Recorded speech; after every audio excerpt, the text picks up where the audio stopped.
Welcome to From the Ground Up to Equality, a podcast brought to you by Arab Council Australia and funded by DCJ. I'm your host, Ally Hijazi, family law solicitor and project manager for From the Ground Up to Equality at the Arab Council Australia. I want to thank you for joining us on this 6-part journey. Over the next few episodes, we'll explore domestic and family violence, what it is, how it shows up in people's lives, how we can respond with compassion and accountability, and what it takes to create lasting change, especially in culturally and linguistically diverse communities. Let's begin with the most basic question. What is domestic and family violence? Most of us have grown up with a narrow image. Violence is a black eye, a broken bone, a raised voice, something loud, something visible. But domestic and family violence is often invisible. It's subtle, it's insidious, it's quiet, and it's very, very devastating.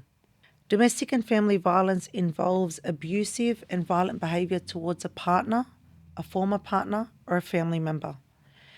It extends beyond physical abuse and can involve actions that control, humiliate, and scare the other person or the people within that household. Regardless of the type, domestic and family violence comes down to power and control. It's a repeated pattern of behaviour intended to isolate, dominate, scare, or silence someone.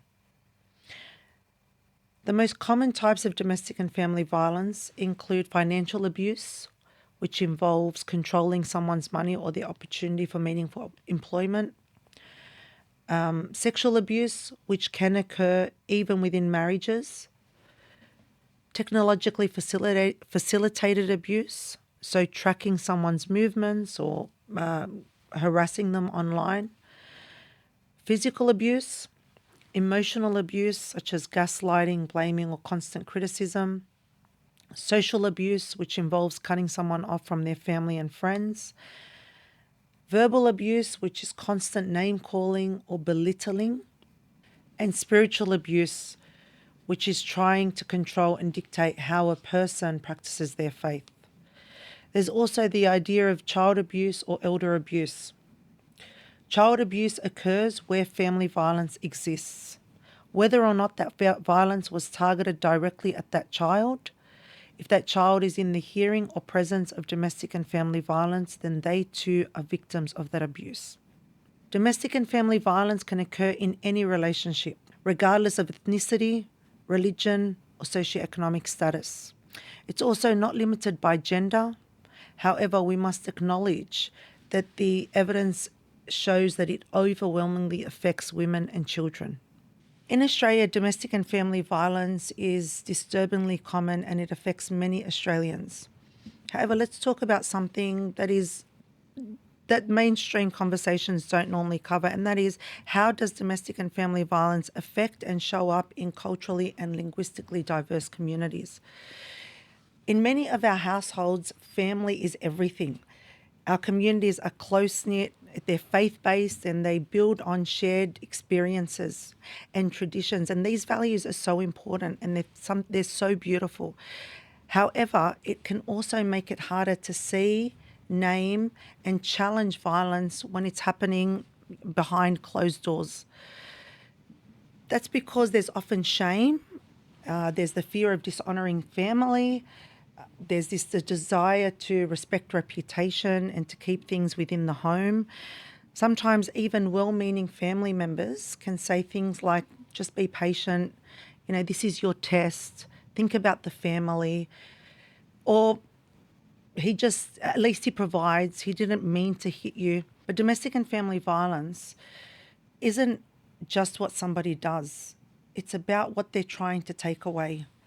When someone controls your voice, your choices, your finances, your friendship, your faith, that's not love, that's abuse.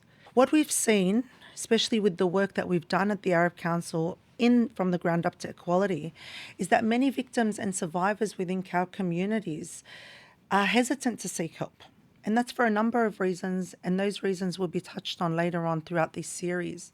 However, one of the most main reasons that we've heard from survivors and victims of domestic and family violence is that there's a hesitancy to seek help because services just don't speak their language, both literally and culturally. The truth is, some of these victims don't want to leave their culture behind. They just want to feel safe within it. They want to continue being a part of it, but they don't want that connection to their culture to mean a loss of their autonomy and their identity. That's why the real solution must be trauma-informed, so understanding how fear and survival, the need to survive, affects a person's choice, and culturally responsive, which means respecting someone's family, their heritage, and what matters to them. And the real solution also means that any attempt to deal with domestic and family violence within the CAL communities needs to be community-led, because trust is built from within, not imposed from outside. When services understand these layers, they can respond without judgment. And when community members like you listening today understand the signs of abuse, you can become a part of someone's support system instead of their silence. Let's be clear. Love is not control, and respect is not fear. In this series, we'll hear more about coercive control, about what makes it so dangerous and hard to detect. We'll talk about why people stay in abusive relationships and why that's not the right question to ask.